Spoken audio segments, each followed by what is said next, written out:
Hello, Els. Hi, Paula.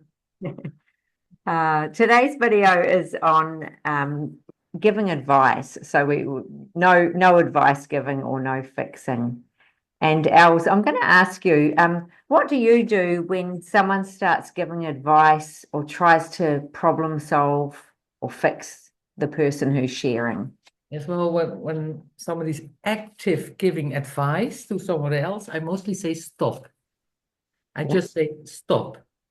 And then I ask the one uh, to whom the advice was addressed. I ask, was it helpful? And it's mostly people say no. So that's a kind of self organizing. You don't give advice. Yeah. Mm. And Mm. of course, it's in the guideline. Number 3, I will read it.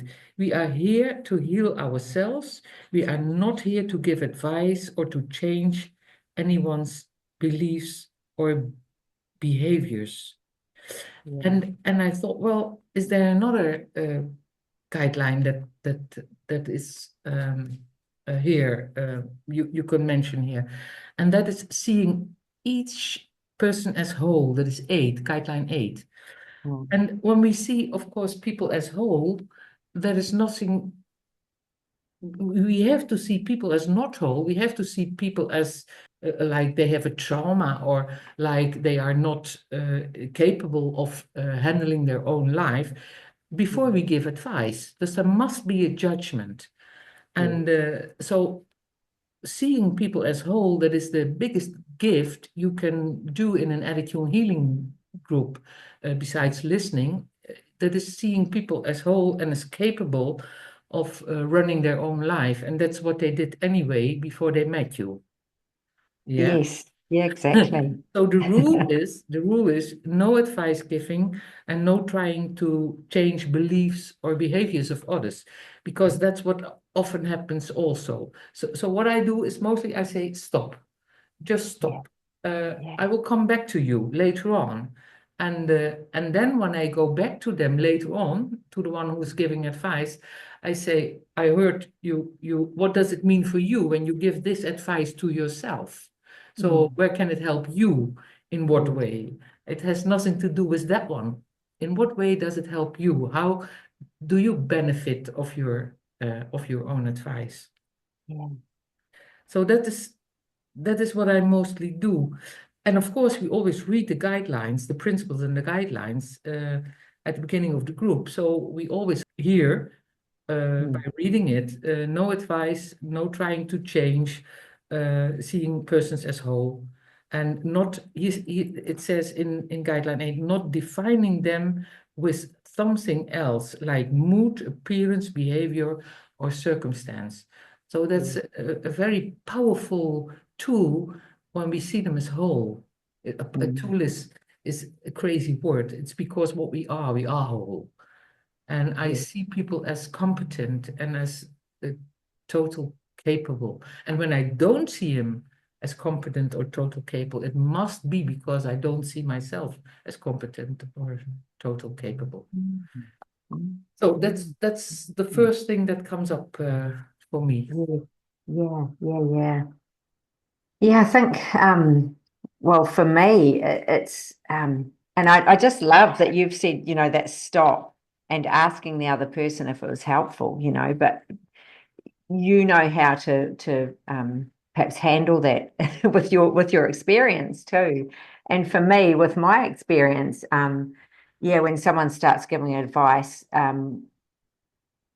I'd like to bring them back sort of lovingly back to the guidelines, as you said, and just helping them to remember that they're only trying to, oh, well, I try and keep in my own head that they're only trying to help the other person, which is, that's our tendency, isn't it? We want to help one another.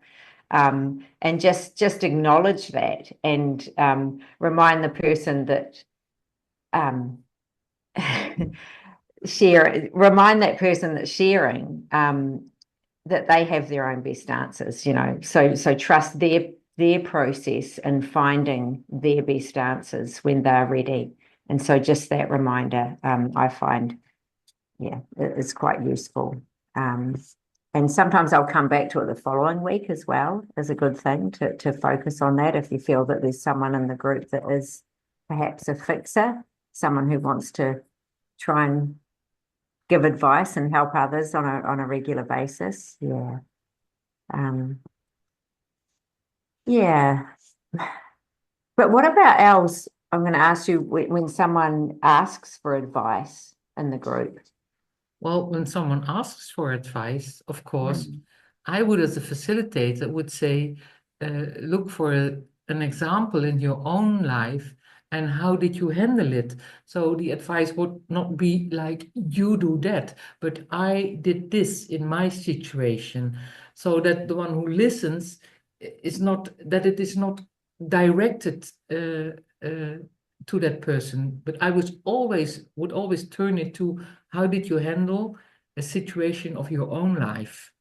Mm. And mostly people can find this situation so they can share about their own experience because Mm. uh, jumping on that other one, it's not comfortable when somebody jumps and when everybody jumps on that person, you should do this, and the next one say, no, no, no, you should do that, and the next one, no, no, no. Yeah. Yeah, So yeah, I, yeah, yeah. I would, Mm. and when somebody asks, please give it to me, I would say to a participant who shares, I would say, speak to me because I'm the facilitator, not because I'm the facilitator, because when you speak to me, it's redirected. It's not on the person straight Yeah, away.